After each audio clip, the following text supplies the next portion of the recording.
अपने मन में काम वासना को कैसे शांत किया जा सकता है। हमें किशोरावस्था से लेकर आगे तक काम वासना को हैंडल करने की कला सिखाई बताई या पढ़ाई नहीं जाती।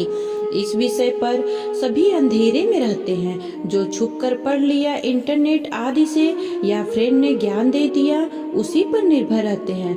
रिलेशनशिप के बारे में युवा लोग एक अज्ञानी की तरह प्रवेश करते हैं जिसमें शादी व प्यार आदि भी शामिल है। वहाँ दोनों नासमझ हैं, जबकि यह विषय जीवन से इतना गहरा जुड़ा है कि इसको इग्नोर नहीं कर सकते। यौन शिक्षा एक अलग विषय है जो स्कूल आदि में सुना है, पढ़ाया जाना शुरू हो गया है, मगर वह बिल्कुल अलग विषय है। जीवन के मैदान में संबंधों के बारे में व्यवहारिक ज्ञान के लिए आज भी शून्य व्याप्त है। इसलिए बच्चे, किशोर, युवा भटक रहे हैं। इस विषय पर कक्षा 6 से हल्का फुल्का ज्ञान देकर समझाया जाना चाहिए ताकि 12वीं तक मानसिक रूप से बच्चे मजबूत हो सके और उनको कोई बहका ना सके। जो आज पूरा वातावरण कर रहा है, देखते हैं यह कब होगा। पर कुछ त्वरित उपाय जो असरदार हैं वे ये हैं: अश्लील बात करना बंद करें, अश्लील सीन वाली फिल्म छोड़ दें, अश्लील गीत न सुने।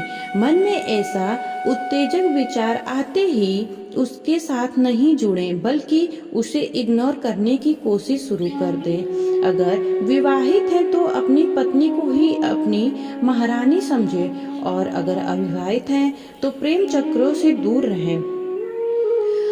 काम वासना को जीतने के लिए आवश्यक है कि व्यक्ति इंद्रिय निग्रह नहीं बल्कि मनोनिग्रह करे। अब मनोनिग्रह कैसे संभव है?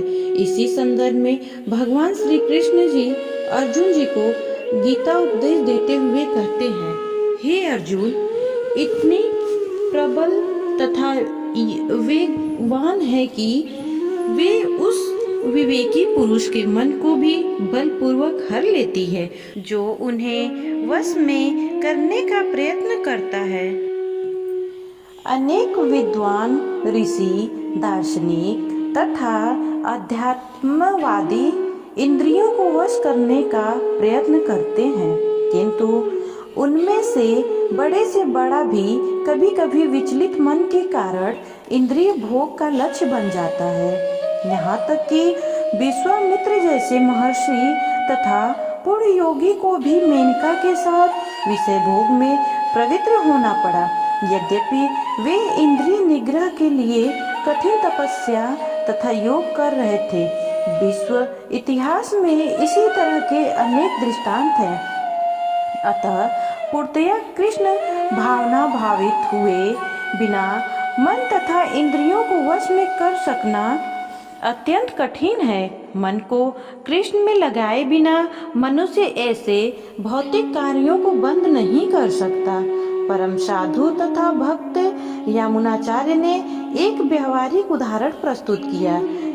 वे कहते हैं, जब से मेरा मन भगवान कृष्ण के चरणारविंदों की सेवा में लग गया और जब से मैं नित्य 9 दिव्य रस का अनुभव करता रहा हूँ, तब से स्त्री प्रसंग का विचार आते ही मेरा मन उधर से फिर जाता है और मैं ऐसा विचार पर थू करता हूँ।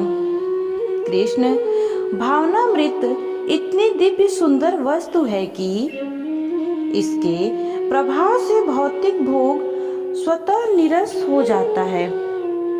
यह वैसा ही है जैसा कोई भूखा मनुष्य प्रचुर मात्रा में पुष्टिदायक भोजन करके अपनी भूख मिटा ले।